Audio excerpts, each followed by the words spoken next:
Apa kabar hari ini? Baik. Ya, bagus. Tidak ada yang sakit kan? Tidak. Oke. Semua hadir? Atau ada yang tidak hadir? Ada kan? Ada. Dorang keterangan apa itu? Alfa, sakit izin? Alfa. Alfa. Oke, lain kali kalau dorang hadir, tanyakan kepada dorang kenapa dorang tidak hadir ya? Iya. Oke, hari ini kita akan belajar tentang tantangan iman masa kini. Tantangan iman masa kini itu di bab 9. Dan sebelum kita mulai belajar, saya minta satu orang untuk membuka kelas kita dalam doa. Silakan yang bersedia, siapa yang mau.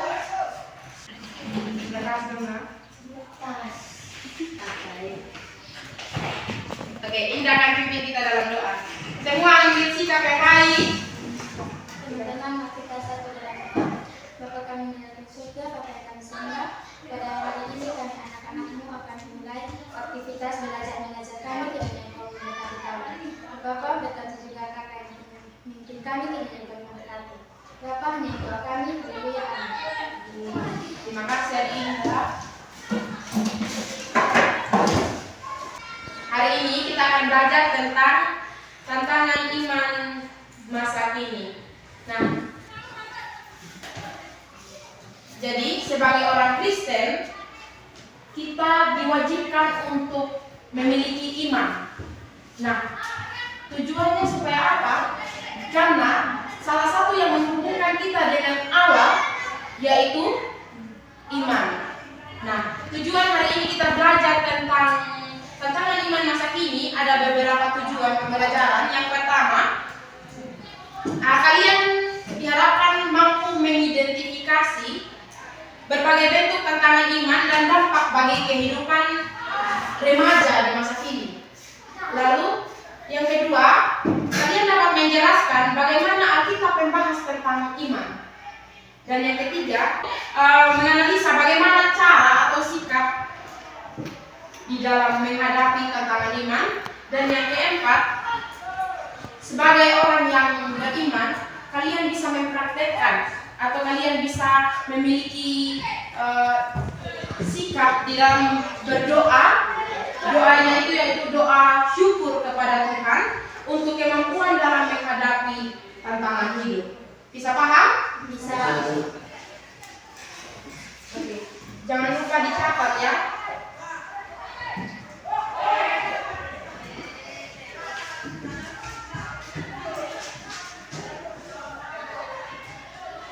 Nah, tantangan iman. Apa yang kalian tahu tentang iman? Ada yang bisa jawab? Apa itu iman?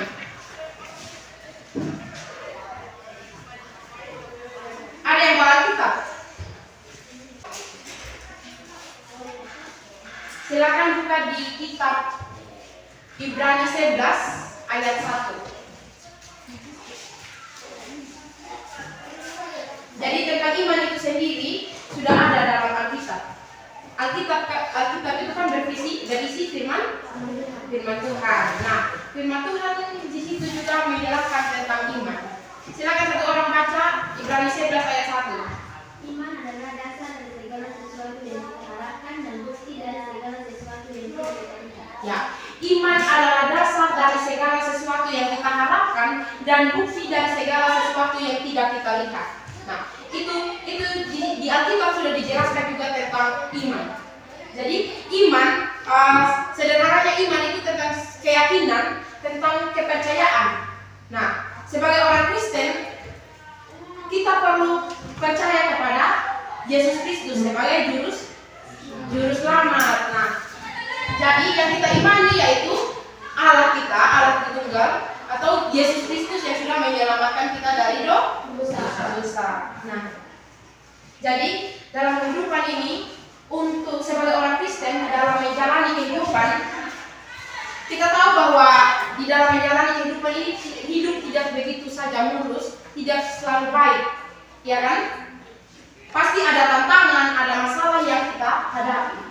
Nah, sebagai orang Kristen, iman merupakan salah satu kunci supaya kita bisa tetap hidup dengan baik dan hidup sesuai dengan firman Tuhan.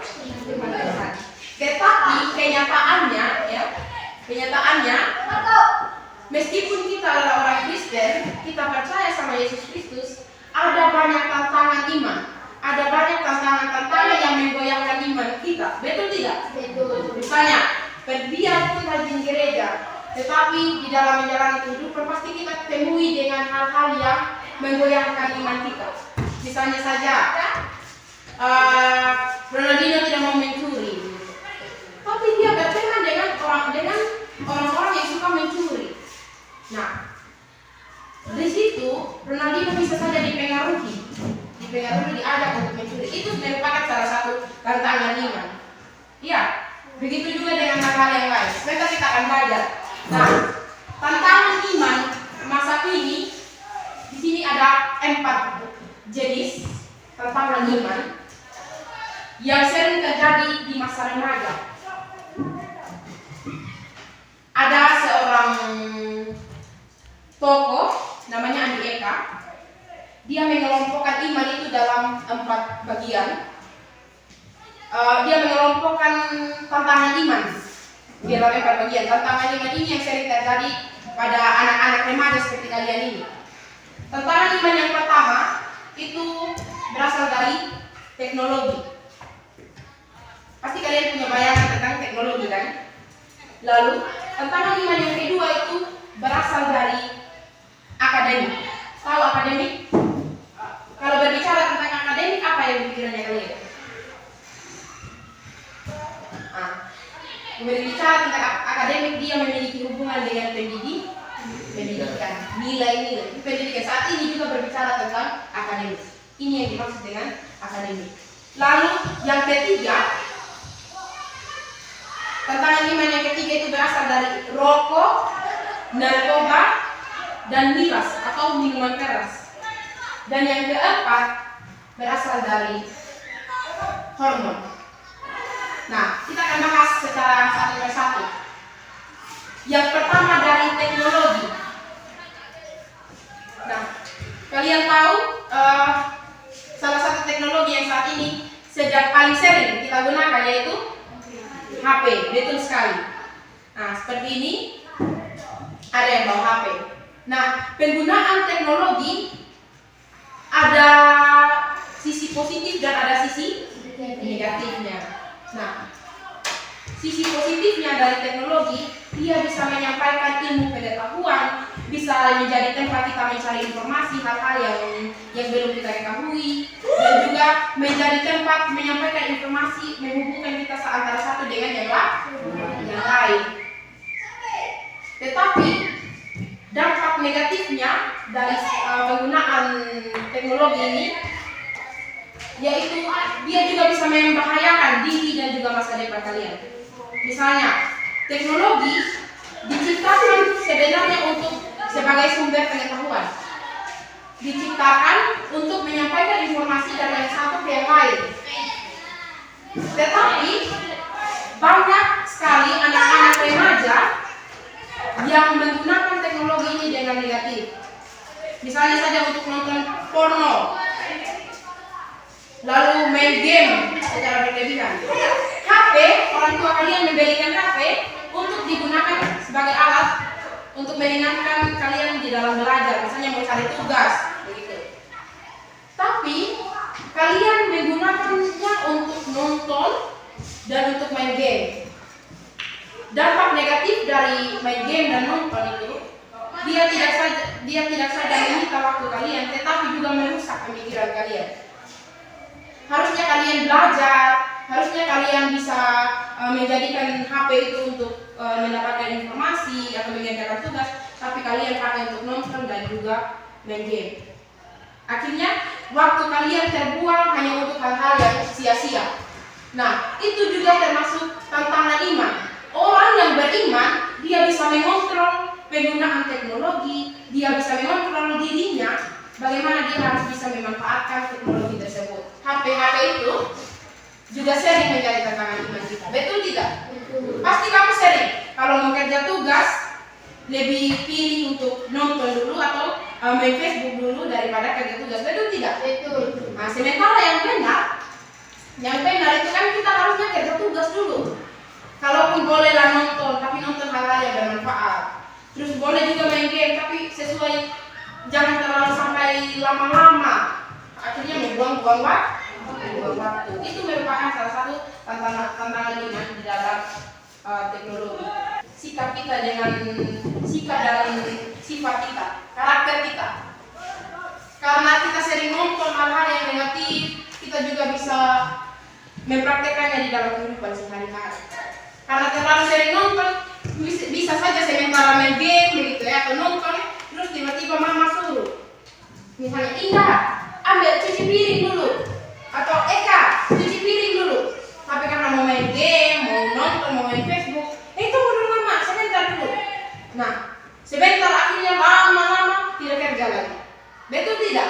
Betul. Nah, itu merupakan salah satu tantangan iman. Padahal anak Kristen yang punya iman, dia bisa mengontrol dan dia bisa menuruti apa yang diminta oleh ibunya, bisa menolong orang lain gitu. Tapi karena kecanduan, akhirnya dia susah untuk mengontrol dirinya. Nah, yang berikutnya yaitu akademik. Kira-kira kenapa Ibu bilang akademik juga menjadi tantangan bagi iman remaja pada masa kini? Ada yang tahu? Kenapa pendidikan menjadi tantangan iman juga?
Jadi, kalau teknologi tadi, dia juga punya dampak positif dan dampak negatif. Kalian sudah bisa paham positifnya yang seperti apa, negatifnya yang seperti apa kan?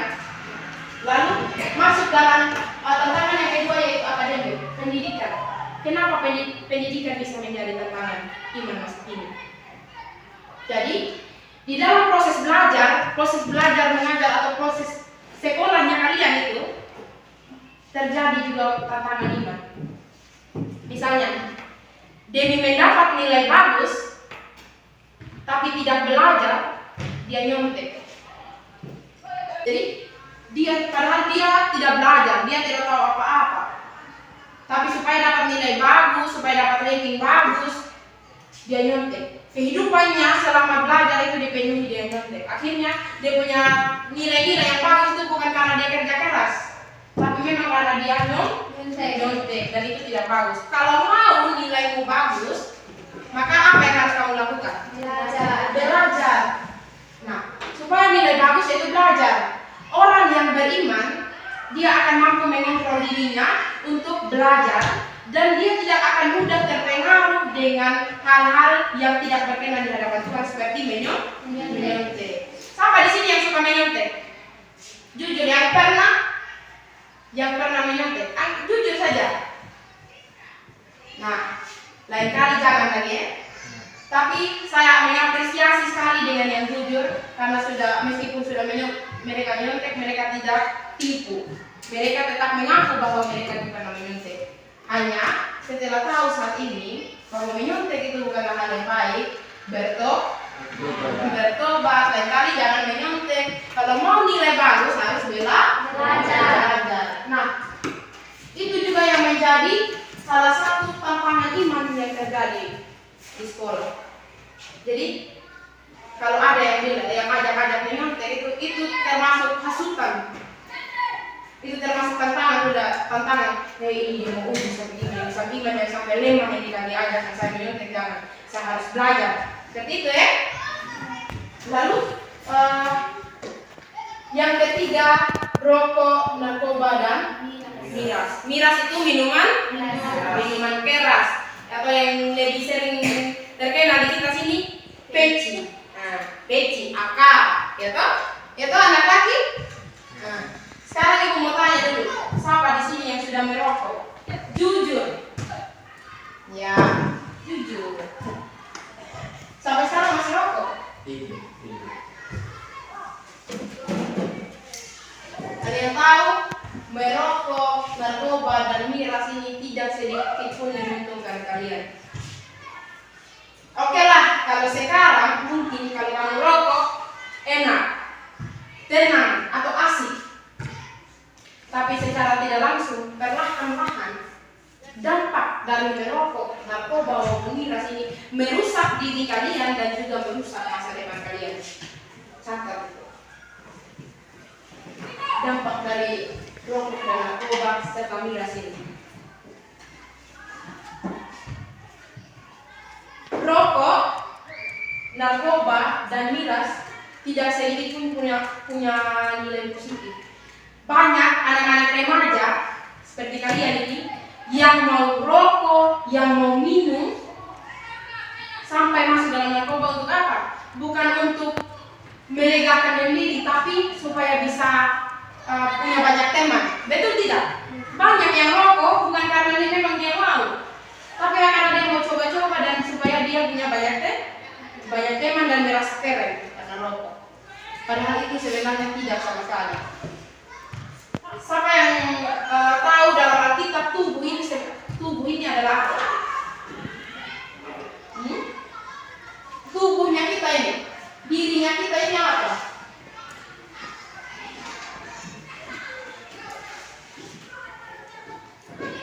Dalam Alkitab ada yang tahu tubuhnya kita itu dianggap seperti apa? Dalam Alkitab, tubuh ini adalah bait Roh Kudus, bait Allah. Bisa bayangkan gereja saja yang hanyalah rumah dibersihkan sebelum mulai ibadah. Apalagi tubuhnya kita ini yang setiap harinya didiami oleh Roh Kudus, didiami oleh Allah. Tapi setelah tubuh kita ini dirusak, dipenuhi dengan hal-hal yang kotor seperti rokok, narkoba dan miras, apakah Roh Kudus mau tinggal? Apakah Allah mau tinggal di dalam diri kita yang kotor seperti ini? Allah memang akan mengampuni setiap orang yang mau berubah, bertobat. Tetapi apakah kamu mau Allah tinggal di dalam diri kalian dengan posisi yang kotor? Nah, jadi supaya Roh Kudus bisa tinggal di dalam diri kita, maka kita perlu menjauhi hal-hal yang bertentangan dengan firman Allah.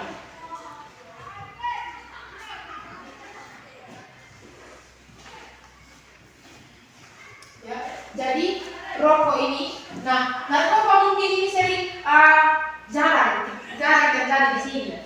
Ya toh, bahkan hampir kalian semua tidak tahu narkoba itu seperti apa, betul? Ibu mau jelaskan sedikit tentang dampak dari narkoba. Kalau kalian mengonsumsi narkoba, salah satu dampaknya yaitu menghayal tinggi. Kalau orang yang mengonsumsi narkoba, biar dia sementara tidur di bangku, di batu-batu, di dalam semak-semak, dia merasa dia ada tidur di spon, ada tidur di dalam hotel, seperti itu. Begitu. Itu orang yang mengonsumsi narkoba. Dan bukan hanya daya pikirnya atau ingatannya saja yang menghayal kalau dia sementara tidur di situ, di hotel. Tapi pemikirannya, otaknya, semua saraf-saraf dalam tubuhnya itu rusak hingga akhirnya bisa jadi gila. Paham? Itu salah satu dampak dari narkoba. Nah, mungkin kalian belum melihat model narkoba itu seperti apa. Tapi rokok dan miras kalian sudah pernah lihat? Sudah. Nah, jalan satu-satunya biasanya diedarkan narkoba itu yaitu melalui rokok dan miras. Nah, dampak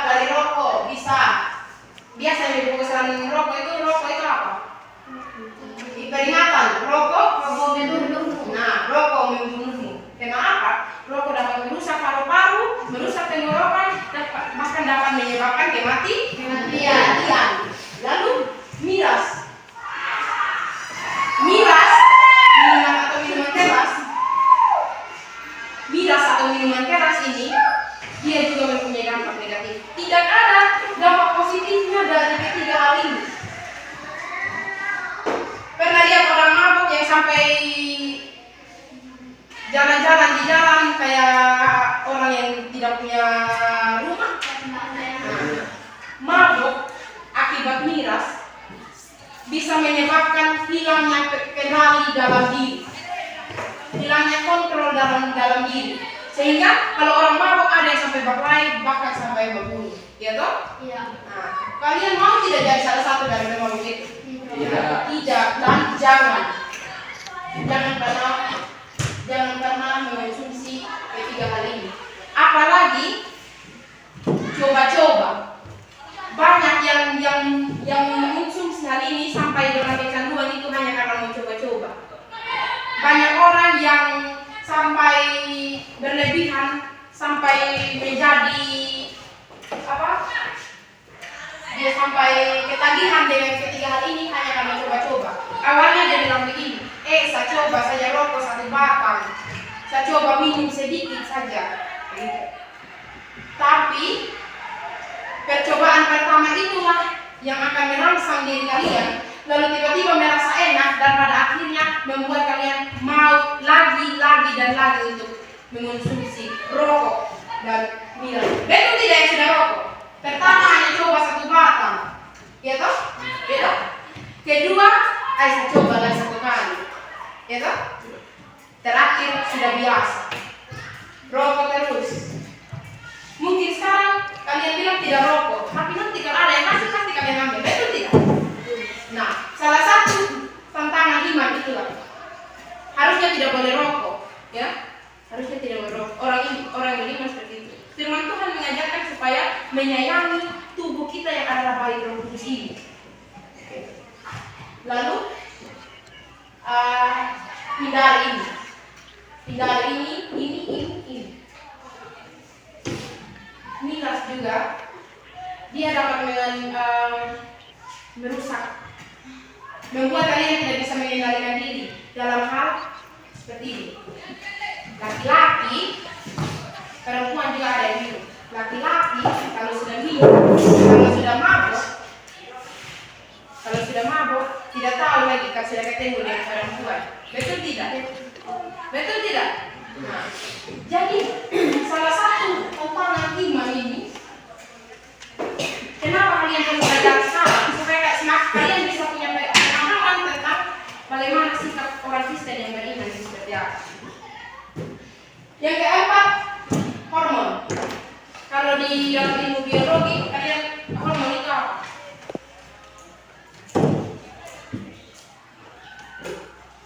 Ada yang tahu?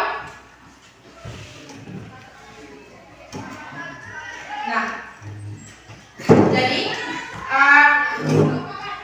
di masa kalian sekarang yang remaja ini, usia kalian saat ini, perubahan hormon dalam tubuh itu sering terjadi. Kalian bisa berubah-ubah, perasaannya kalian bisa berubah. Kadang sedih, kadang tiba-tiba marah, kadang tiba-tiba senang. Itu salah satu dampak dari hormon yang ada dalam diri. Kadang sedih tanpa sebab, betul tidak? Pernah tidak? Kepengen mau menangis, padahal tidak ada yang kasih sakit dan tidak punya hati, betul tidak? Tapi kadang langsung senang, biar abang menangis, jadi langsung senang. Pernah tidak? Nah, itu merupakan hormon yang ada dalam diri.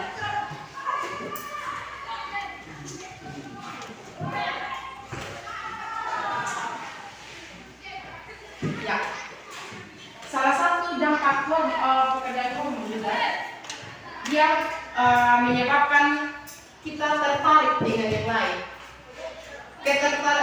Salah satu hormon itu dia bisa membuat kita tertarik dengan lawan jenis.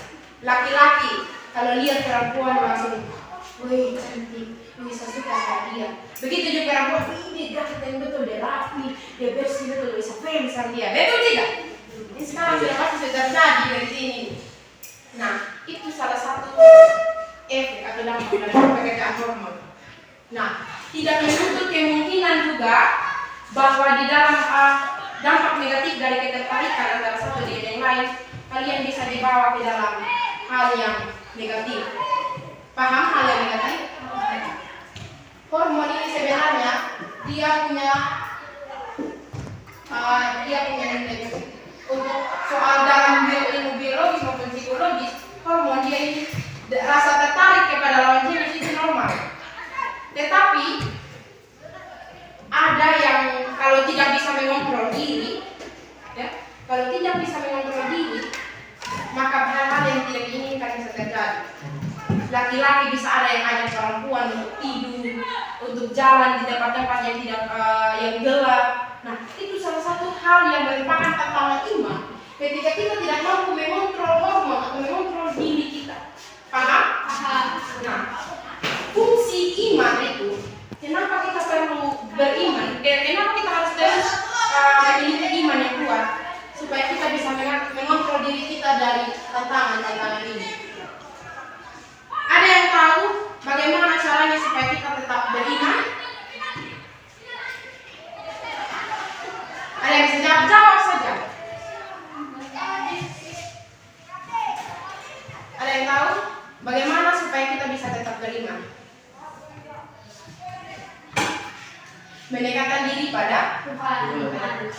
Mendekatkan diri pada Tuhan melalui apa? Doa, baca kitab. Nah, apa lagi? Doa, baca Alkitab, pintar, rajin ke gereja, apa lagi? Selain hanya di gereja saja. Apa lagi? Doa, baca Alkitab, rajin ke gereja, rajin ikut ibadah. Nah, dengan kita selalu berdoa, kita membangun relasi dengan Tuhan. Nah, Ibu mau bilang bahwa Tuhan itu, jadikan Tuhan itu sebagai sahabat yang paling setia. Memang kita punya sahabat seperti Indah dan Gea. Misalnya, Indah dan Gea adalah sahabat. Tapi, kalau manusia itu punya batas kesabaran atau batas kesetiaannya dia. Tidak menutup kemungkinan bahwa suatu hari bisa saja terjadi bentrokan, bisa saja ada pengkhianatan yang terjadi, begitu ya. Tapi kalau dengan Tuhan tidak akan pernah berkhianat. Betul tidak? Betul. Nah, jadi iman adalah bagaimana kita percaya kepada Tuhan, kita yakin kepada Tuhan. Keyakinan kepada Tuhan artinya kita menyerahkan seluruh kehidupannya kita kepada Tuhan. Dan ketika menyerahkan seluruh kehidupan kepada Tuhan, berarti kita juga setia untuk melakukan hal-hal yang Tuhan inginkan. Yang Tuhan inginkan. Dan menuruti firman Tuhan adalah salah satu kunci bahwa kita taat kepada Tuhan. Pertanyaan dari Ibu, apakah kalian semua sudah menaati firman Tuhan? Apakah kalian semua sudah betul-betul menjadi anak Tuhan yang setia? Belum. Jujur, termasuk Ibu juga begitu. Tetapi semakin kita mendekatkan diri sama Tuhan, semakin kita juga menuruti firman Tuhan. Semakin kita menuruti firman Tuhan, maka kita semakin bisa untuk mengontrol diri kita menghadapi tantangan-tantangan iman yang terjadi pada saat ini. Khususnya kalian anak remaja, Ibu mau bilang bahwa masa remaja, masanya kalian ini masa-masa yang akan gampang untuk dihasut, gampang untuk dipengaruhi. Masa-masanya kalian ini masa yang gampang untuk ditarik ke sana ke sini. Tetapi kalau dari saat ini kalian sudah belajar untuk mengontrol diri, belajar untuk memanfaatkan teknologi dengan baik, belajar untuk meningkatkan potensinya kalian dalam belajar mata pelajaran supaya tidak nyontek, belajar untuk menghindari, menjauhi orang-orang yang mengajak rokok, minuman keras dan sebagainya, dan juga belajar untuk mengontrol diri, maka dari situlah tentang iman ini akan bekerja. Itulah yang namanya iman. Iman akan semakin kuat ketika kalian berusaha untuk melawan sesuatu yang jahat yang jahat, yang salah, seperti itu.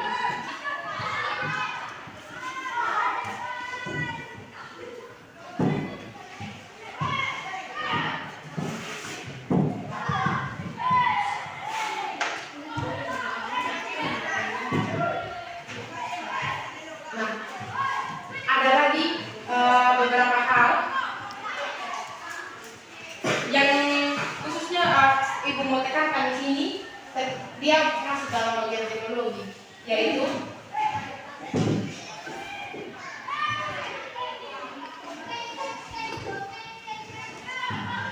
media sosial. Ada yang bisa jawab apa-apa saja contoh-contoh media sosial? Facebook, WA. Indah bilang Facebook, WA. Apa lagi? Twitter, Instagram, betul sekali. Apa lagi? YouTube, apa lagi? TikTok, apa lagi? Masih banyak. Apa lagi? Hah? Media sosial yang lain apa lagi? Nah,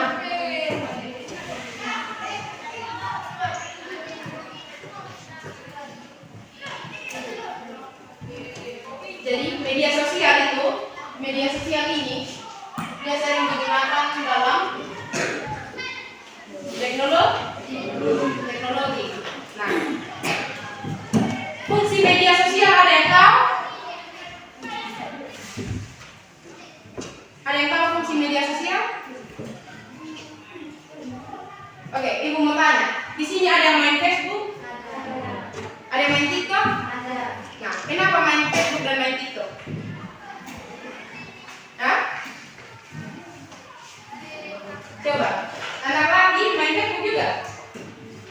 Kenapa main Facebook dan kenapa main TikTok? Ya, Indah kalau main Facebook buat apa? Hah?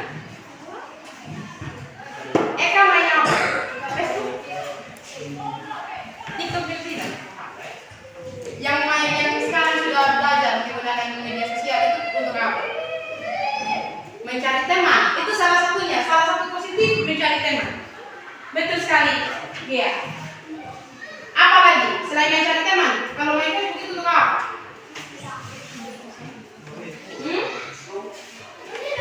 Apa? Dia apa? Ya?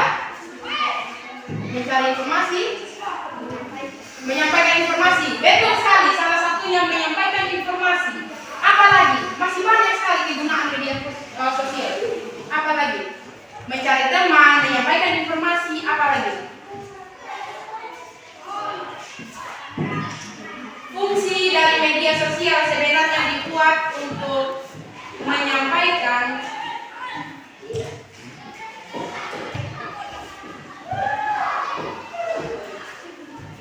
dan mendapatkan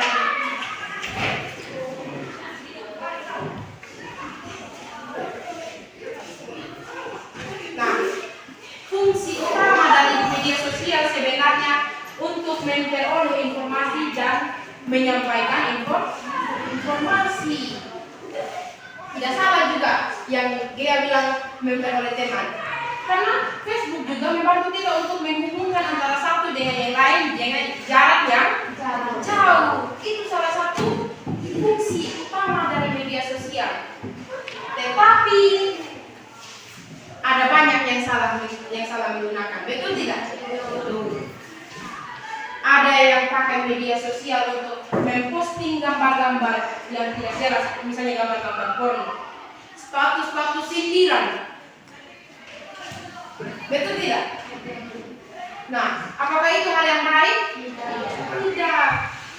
Kalau punya masalah, bukan lagi pergi sindir di Facebook, tetapi orang-orang Kristen yang beriman, mereka harusnya bisa menyelesaikan masalah itu dengan baik, atau face to face, atau tatap muka, atau bicara secara langsung seperti itu. Dan media sosial seperti Facebook yang dikatakan tadi itu digunakan. Hal positifnya yaitu menyampaikan informasi, memposting misalnya kegiatan hari ini saya kegiatan, bolehlah posting foto, boleh. Semua orang menggunakan itu untuk memposting fotonya, untuk bisa dilihat menjadi kenangan nanti, betul toh? Tetapi jangan pernah menggunakan Facebook untuk nonton video porno, untuk menyindir atau tempat meluapkan emosi, lalu juga di situ untuk hal-hal negatif yang lain. Misalnya saja ada yang main Facebook untuk bisa cari pacar, gunakan Facebook untuk cari pacar.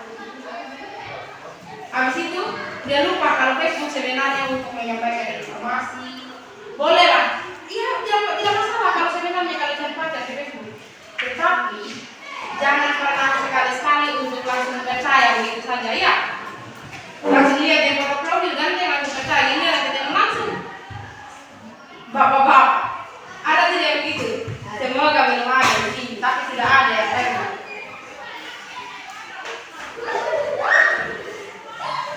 Nah, kita sudah belajar tadi ya tentang tantangan iman yang 4 poin ini: teknologi, akademik, roh, narkoba dan miras, lalu hormon, dan juga salah satu dari teknologi yaitu media sosial. Kita sudah tahu dampak positifnya toh? Sudah tahu dampak negatifnya toh? Nah, itu merupakan salah satu tantangan iman yang juga akan terjadi dalam kehidupan yang kita ketemu setiap hari. Sekarang sebagai orang Kristen, kita tentu punya landasan atau punya dasar dari Alkitab. Kenapa kita harus belajar? Kenapa kita harus paham? Nah, di dalam Alkitab ada cerita di mana tantangan iman ini terjadi, dan tantangan iman itu dialami langsung oleh Yesus sendiri. Silakan buka kitab Matius 4 ayat 1 sampai 11.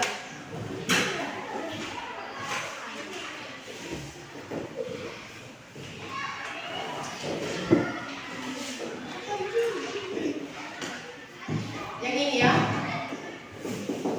Matius 4 ayat 1 sampai 11. Di situ menceritakan tentang pencobaan di padang gurun, betul? Matius 4 ayat 1 sampai 11 menceritakan tentang pencobaan di padang gurun. Nah, siapa yang dicobai di situ? Tuhan Yesus.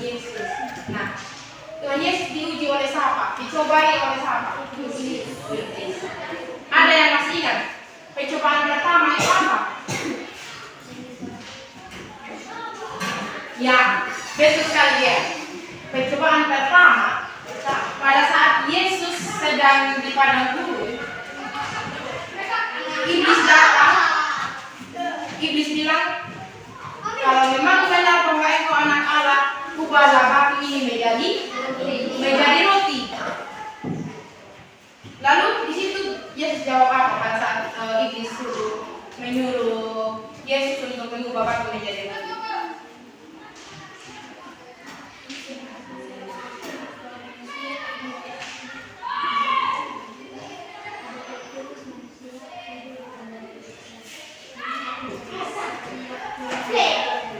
Ya, betul sekali.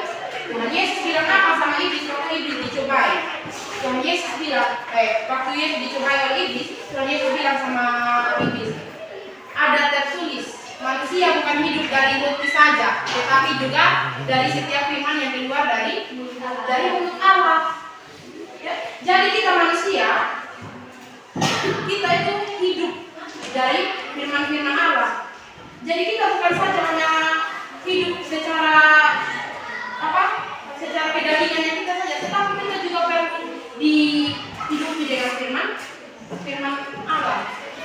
Nah, tantangan pertama yang diberikan iblis kepada Yesus berkaitan dengan makanan dan hal-hal menyangkut tubuh atau yang disebut Rasul Paulus sebagai keinginan daging.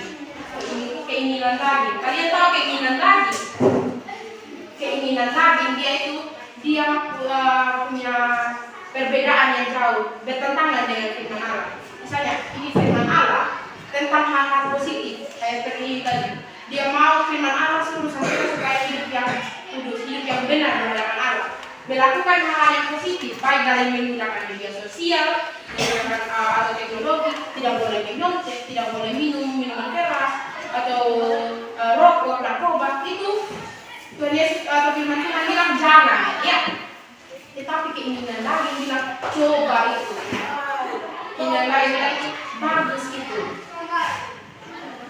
Nah, itu juga salah satu yang menjadi perbedaan antara keinginan makanan rohani atau firman Allah dengan keinginan lain. Tantangan yang kedua. Ada yang tahu tantangan yang kedua apa?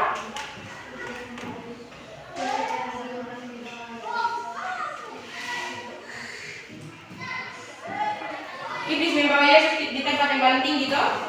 Lalu bilang sama Tuhan Yesus, jika memang benar engkau anak Allah, jatuhkanlah dirimu ke bawah. Betul? Iblis mau memprovokasi Yesus. Iblis mau mempengaruhi Yesus supaya imannya Yesus itu goyah. Ya, supaya imannya Yesus itu goyah. Tapi Tuhan Yesus bilang apa di situ? Nah, ada firman Tuhan yang mengatakan, janganlah engkau mencobai Tuhan Allahmu. Lihat, Yesus, kalian tahu ya tidak kalau Yesus adalah manusia? Percaya tidak kalau Yesus adalah manusia? Kenapa ada berani jawab? Ini tanda-tanda orang yang boleh begitu.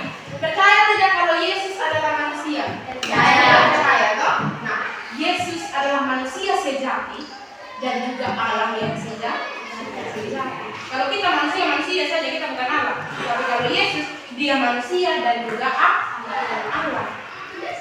Tantangan yang ketiga.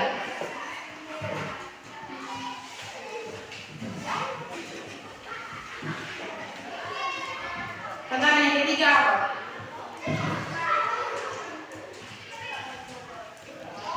Coba baca.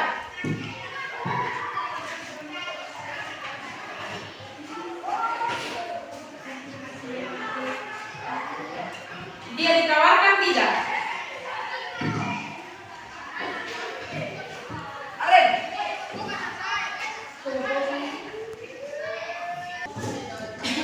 Ya, tantangan yang ketiga, coba lihat baca di ayat yang ke-7.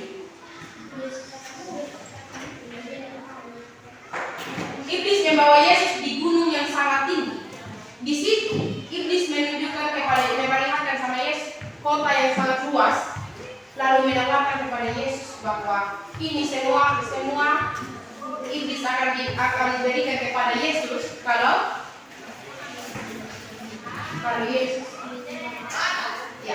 Yesus menyembah iblis. Nah, kalau misalnya Tuhan Yesus adalah manusia, coba sekarang. Misalnya ini lewat miliknya ibu. Lalu ibu menawarkan kepada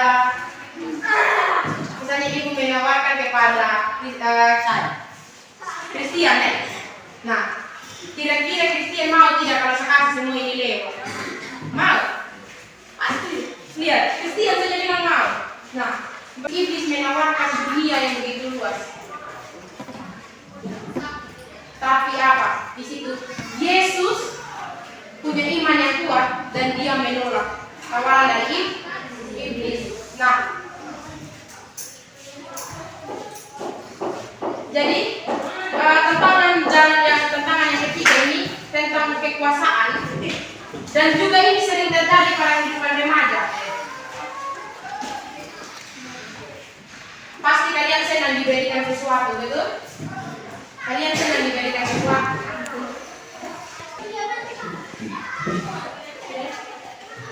Oke, jadi di ayat yang ke-7 atau tantangan yang ketiga oleh iblis kepada Yesus pada saat itu, dia mau supaya Yesus ikut sembah sama iblis.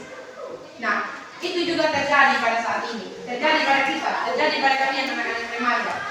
Kalian pasti sering diberi hadiah. Nah, nanti suatu saat kalian pasti pernah dikasih tawaran. Kalau engkau mau ini, yang penting kau kasih saya ini. Atau kalau engkau mau misalnya, kalau engkau mau gabung dengan Santeman, engkau harus rokok. Kalau engkau mau jadi Santeman, kau harus ikut sama kita, misalnya rokok atau beri. Betul tidak? Pasti ada yang seperti itu. Nah, betul. Pintar sekali. Dia mengaku. Ini salah satu tantangan iman. Nah, pertanyaan dari ibu.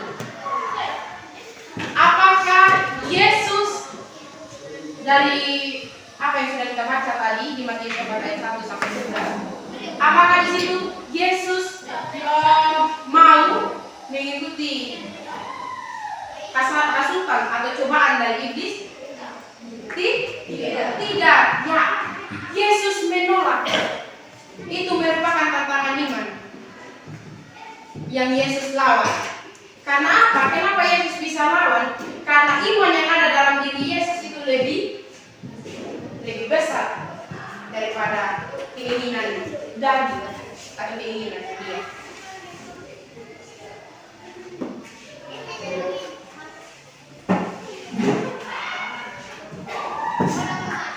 Nah, oleh karena itu, selain kita belajar dari bahan Alkitab Matius 4 ayat 1 sampai 11, Ibu kita semua membuka dari kitab Roma pasal 12 ayat 2. Di situ berbicara tentang panggilan untuk tidak menjadi serupa dengan dunia, menjadi anak-anak Allah, menjadi anak-anak Tuhan. Kita perlu kita perlu membangun hubungan yang baik dengan Tuhan, dan kita bisa menghidupi nilai-nilai Kristen. Nilai-nilai Kristen itu perbuatan baik, rendah hati, bersyukur, semua. Nah, bertentangan dengan keinginan dunia.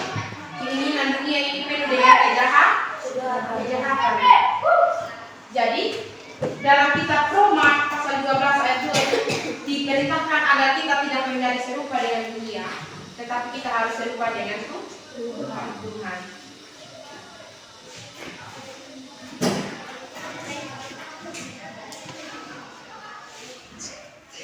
Ya,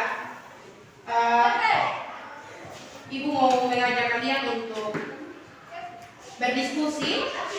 Jadi dua kelompok ini, dua deretan ini bisa menjadi satu kelompok, dan dua deretan ini bisa menjadi satu kelompok. Atau, ada dua deretan. Jadi laki-laki dengan perempuan pisah. Satu kelompok laki-laki, satu kelompok perempuan. Bisa? Silakan. Coba atur posisi duduknya. Perempuan kita sama, laki-laki kita sama. Jadi kita akan belajar. Adi Entry dengan Adi Eka bisa gambar. Kali ini tidak bisa. Adi Ronaldo tidak bisa.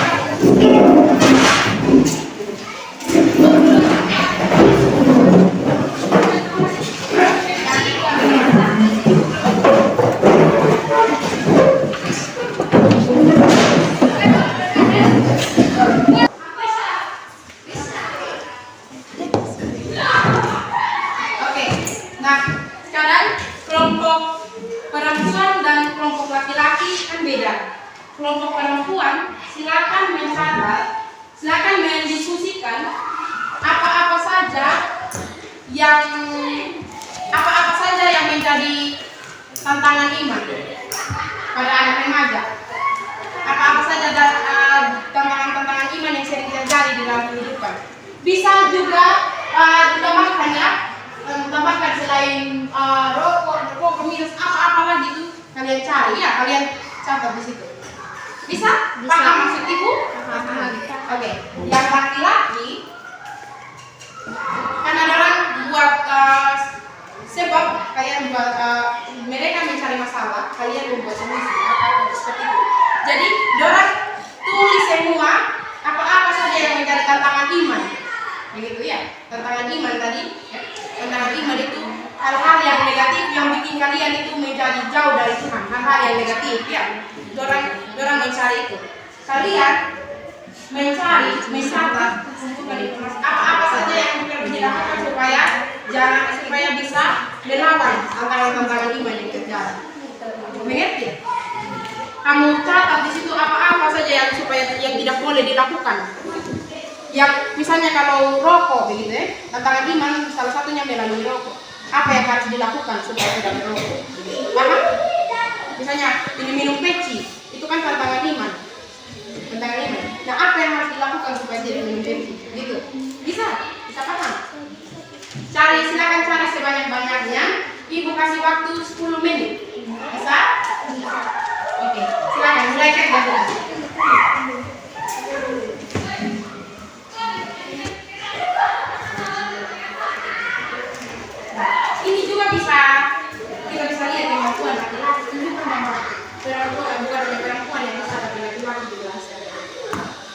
selama ini dong ini waktu aku sudah dimakan. Tapi kita buktikan pada saat ini apa yang bisa dilakukan. Tunjukkan bahwa kalian itu punya kemampuan untuk mencari solusi untuk tidak bisa terpengaruh dengan hal ini. Jangan dilakukan. Sebagai anak-anak remaja dan anak Kristen, silakan. Membaca firman Tuhan dan bersifat. Bisa paham toh? Nah, satu orang yang tulis kalian kasih tahu indikasi bagi-bagian itu. Kasih tahu. Kalian tahu jangan kalian seperti ini menjadikan kalian untuk berani menjadi calon sosok pemimpin nantinya. Kasih kalian bisa belajar untuk berbicara, belajar untuk berpikir kritis, kalian juga bisa baca.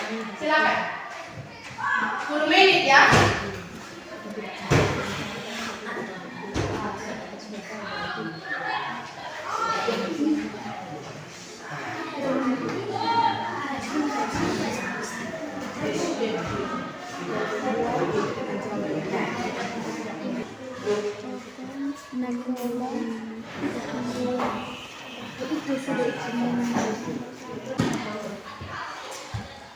Silakan jawab saja.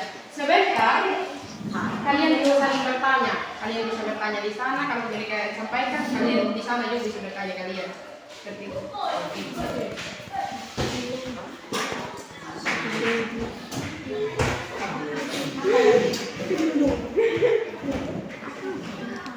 Cari-cari selain yang di papan tadi masih banyak kali.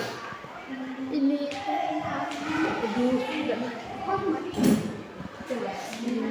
Serius sekali, pintar sekali. Sambil kalian kasih tahu satu dengan yang lain diskusi. Ini kan kerja kelompok. Satu orang saja yang berpikir.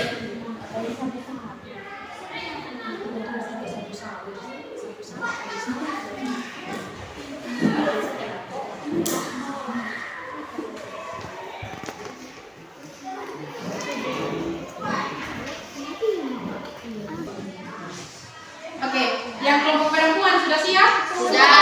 Laki-laki sudah? Belum? Oke. Sebelum itu silakan yang kelompok perempuan menyampaikan hasil diskusinya, membacakan. Lalu sebentar laki-laki yang lain perhatikan apa yang disampaikan. Kalau mau bertanya, misalnya kepada perempuan sampaikan apa yang kalian mau tanya tentang materi, ada pertanyaan silakan bertanya ya. Jadi ini memang pemikiran kritisnya kalian. Silakan kelompok untuk perempuan mempresentasikan hasil. Sambil di moderator, ayo silakan moderator. Ya, boleh pakai moderator lebih bagus lagi. Silakan.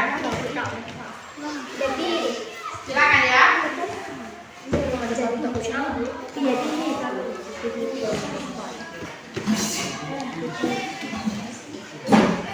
Jadi baik, shalom untuk semua. Kami dari kelompok 1 akan membacakan hasil diskusi kami dan akan membacakan ini. Apa-apa saja tantangan iman yang sering terjadi di masa remaja yang membuat kita jauh dari Tuhan? Jawab. Minum minuman keras, rokok, hormon, narkoba, melakukan hubungan seksual, bergaul dengan anak yang nakal, lebih memilih keinginan sendiri, tidak mau mengikuti jalan yang benar, hanya mau mendengarkan diri sendiri, dan tidak mau mendengarkan nasihat orang lain. Jika ada pertanyaan dari teman-teman, saya persilahkan. Silakan kelompoknya laki-laki. Tadi perempuan sudah sampaikan apa-apa saja yang menjadi tantangan iman di masa ini, masa remaja. Ada rokok, apa lagi? Minum-minuman keras, bergaul dengan anak yang nakal. Nah itu menjadi tantangan iman. Ada pertanyaan dari kalian? Silakan. Tidak ada pertanyaan dari kelompok lain. Sekian presentasi kami, shalom.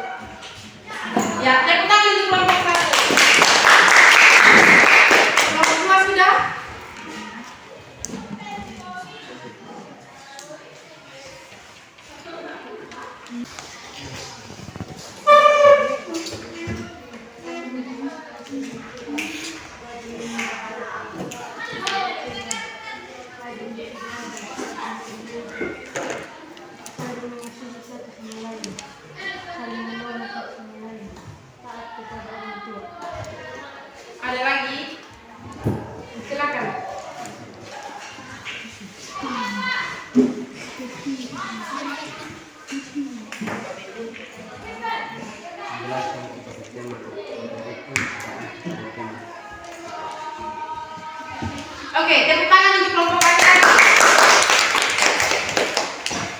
Silakan. Oh, biar posisi duduknya seperti ini saja ya, supaya jangan ini lagi.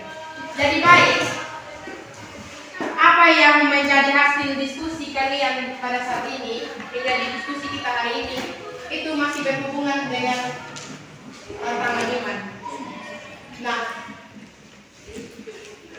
yang disampaikan oleh kelompok perempuan tadi, apa-apa saja contoh-contoh atau tempat-tempat yang biasa terjadi atau menjadi tantangan iman yang sering terjadi di masa remaja, masanya kalian saat ini.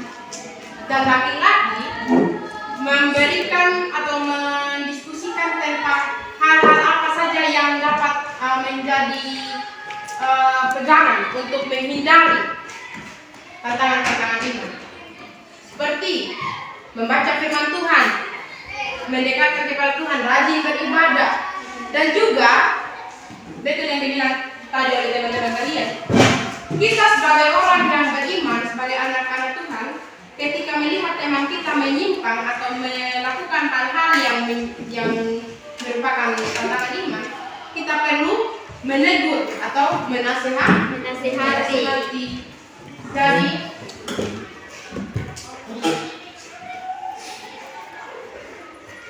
pembelajaran kita hari ini, Ibu mau menyimpulkan bahwa tantangan iman yang sering terjadi di dalam kehidupan kalian sebagai anak remaja merupakan tantangan-tantangan yang akan merusak diri dan merusak masa depan kalian. Ya, tantangan iman ini merokok, bermain sosial media dengan berlebihan, main game, tidak memanfaatkan teknologi dengan baik. Itu merupakan tantangan-tantangan iman yang juga akan mempengaruhi, yang akan merugikan diri kalian, merugikan masa depan kalian. Jadi sekali lagi Ibu mau menekankan bahwa tantangan iman itu sering terjadi, baik dari teknologi, penggunaan teknologi yang secara negatif, ya, penggunaan teknologi, nonton video porno, posting foto-foto yang nakal, ya, lalu lebih menggunakan main game secara berlebihan. Lalu yang kedua, akademik, menyontek supaya dapat nilai yang bagus, kalian menyontek, bertahan selama proses belajarnya kalian hanya dipenuhi dengan menyontek. Mau menjadi supaya orang tahu kalau kalian pintar, nilai yang bagus, kalian lakukan dengan menyontek. Padahal itu tidak benar. Lalu supaya merasa keren, supaya punya banyak teman, merokok, mengonsumsi narkoba dan minum minuman keras. Itu salah satu itu hal-hal yang menjadi tantangan iman. Dan yang terakhir, cara kalian mengatur, mengendalikan dirinya kalian. Ya, itu yang dari tadi, dari beberapa poin itu, dari keempat poin itu, menjadi tantangan iman. Diri kalian, di dalam diri ini perlu ada iman, ya. Di dalam tubuh itu harus belajar menjadi orang yang beriman. Orang yang beriman, sekali lagi, orang yang beriman, orang yang percaya, yang yakin kepada Yesus Kristus. Orang yang beriman dia yakin kepada Yesus Kristus, dan ketika dia yakin maka dia akan menghidupi firman Allah di dalam kehidupan. Dia akan menjauhi hal-hal yang merupakan tantangan iman seperti rokok, menggunakan teknologi secara sembarangan, melawan orang tua, mencuri. Itu merupakan tantangan iman, dan orang yang beriman harus tahu itu, dan orang yang beriman bisa mengendalikan itu. Ya. Jadi supaya bisa semakin punya iman yang kuat di dalam diri itu, seperti yang dikatakan tadi bahwa harus lebih dekat kepada Tuhan, harus taat pada firman Tuhan, harus belajar untuk berani mengatakan tidak. Kalau ada teman-teman yang ajak untuk rokok, ajak untuk minum, mencuri, menyontek, harus berani mengatakan tidak. Kalian tahu, memang sekarang masih kecil, memang sekarang kalian masih remaja. Tetapi kalau mulai saat ini kalian sudah berani mengatakan tidak, Ibu pastikan bahwa kehidupan kalian nanti akan menjadi orang yang berhasil. Apalagi kalau kalian mulai sekarang sudah belajar untuk rajin ke gereja, rajin membaca Alkitab dan membangun hubungan dengan Tuhan melalui doa. supaya kalian tahu bahwa menjadi orang Kristen memang tidak mudah dan menjadi orang yang beriman tidak mudah, karena kita akan banyak dipengaruhi. Tetapi semakin kuat iman kita, maka kita akan mampu menjauhi tantangan-tantangan iman yang terjadi di dalam diri. Bisa paham? Bisa. Ya. Jadi dari materi kita hari ini tentang tantangan iman masa kini, khususnya pada anak-anak remaja, ibu mau memberi motivasi dari ibu ialah tetaplah menjadi pribadi, baca Alkitab, rajin ke gereja. Jangan pernah terpengaruh dengan orang lain. Biar saja orang bilang begini, wih sok alim, wih sok saja pergi gereja hanya untuk ketemu ini. Jangan pernah pikirkan itu. Yang paling penting adalah bagaimana kehidupannya saya nanti. Ya, paham? Bagaimana kehidupannya saya nanti. Yang perempuan juga begitu. Jangan hanya supaya karena laki-laki suka sama saya begitu ya. Mau cantik terus sampai mau bantu mama lagi rumah masak, mau kena asap api. Ya, tetaplah jadi dirinya kalian. Ingat tubuhnya kita ini adalah baik Roh Kudus. Ya. Gereja saja yang hanyalah rumah, untuk ibadah dia perlu dibersihkan. Apalagi kita ini adalah baik Roh Kudus yang harusnya tiap hari Allah itu, Roh Kudus itu ada di dalam diri kita. Kalau kita rokok lagi, kita minum minuman, ingat mati saja itu sudah mengotori dirinya kita. Ya, kata-kata mati, memfitnah, orang bilang bergosip. Ya, itu sudah termasuk mengotori dirinya kita. Paham? Paham. Jadi sekali lagi yang ibu bilang tadi bahwa menyatakan tidak untuk hal-hal yang negatif. Iya? Oke. Baik.